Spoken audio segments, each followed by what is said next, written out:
There's one question that you can ask before you say yes to any gift that will eliminate gift guilt from ever rearing its ugly head again. And I recently had the chance to ask this question myself. This one question works no matter who's giving you the something or what that something is. And to clarify, before we talk about the one question, no, I'm not talking about things like birthday or Christmas or gifts that are wrapped. I mean more like, hey, I'm getting rid of this thing. Do you want it? Kind of offer. When someone offers you something that they're ready to let go of, I want you to ask this question. Hey, do you have a preference for what I do with this when I'm done with it? Now, let me share when I got to use this question recently, and then I'm going to share why I think this question is so critical. My dad, who is a school teacher, was cleaning out his classroom at the end of the year. And he called me up and was like, hey, I've got some books. Do you want them for the kids? And with summer coming up and knowing the kids were going to need things to do, I was like, yeah, new books to read? That'd be awesome. Thanks so much. But before we hung up, I made sure to ask him that question. Now, it'll probably sound different for you in the moment. In fact, there's 100 different scenarios where this question might come up. But here's the gist of it. If someone offers you something that they no longer want anymore, and you're interested in taking it, but there's a chance, even a small chance, that someday you might want to let it go. Maybe you're not sure if the color will work or the size, or maybe you're not certain that it's going to fit in the space in your house, or maybe you think your kids might grow tired of it. If there's any chance at all you think you might want to declutter it, sell it, let the item go, or pass it on while the person is still around to ask, then that's when you want to ask this question. Because here's the thing, if they say, actually, when you're done with it, I would really like it back.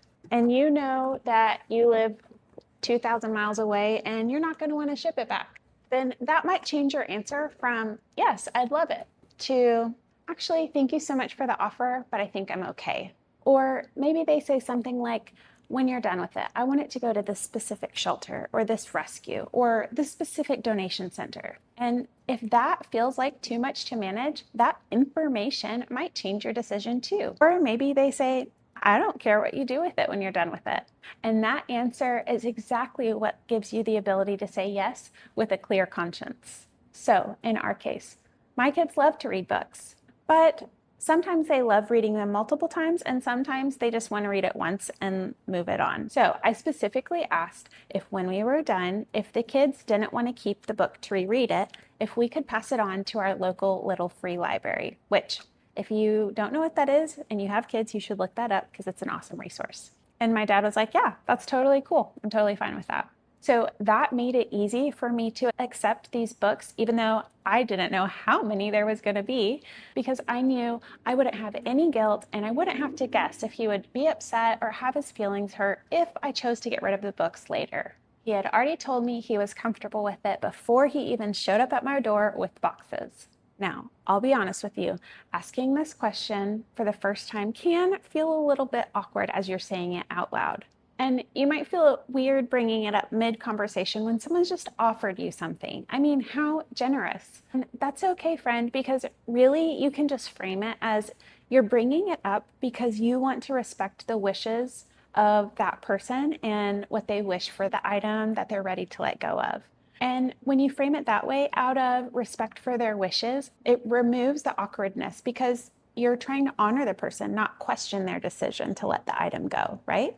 The main reason that this question truly matters is because you deserve to be intentional with your things and intentional in the future as you declutter items from your home. And that means having the freedom to let something go once it's no longer serving you, even if it was given to you.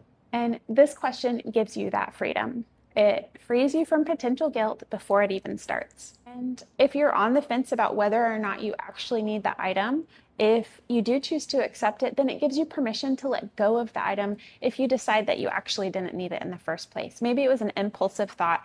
Maybe you thought, oh, they used it, I'll need it. And then you decide it actually doesn't fit for your life. Last and very important thing to remember, this person has already decided that they no longer want the responsibility of taking care and maintaining this item anymore. If they have a preference for what happens to the item next, like taking it to a specific donation center or shelter, or maybe selling it for money, then that responsibility is theirs to tackle, not yours.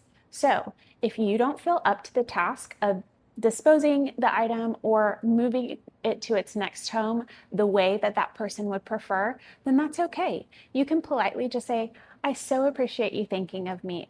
I'm going to pass on this, but thank you again. I really appreciate the thought. So the next time someone kindly offers you something, friend, don't stress. It's in both of your interests for you to put their wishes for the item ahead of your own. And remember to ask this question, because the answer to it can give you the confidence to say absolutely yes, or to politely decline and say no. Well, thanks for popping in. I wish you all the best today. And as always, I'm rooting for you. Now, I gotta go do some reading with the kids.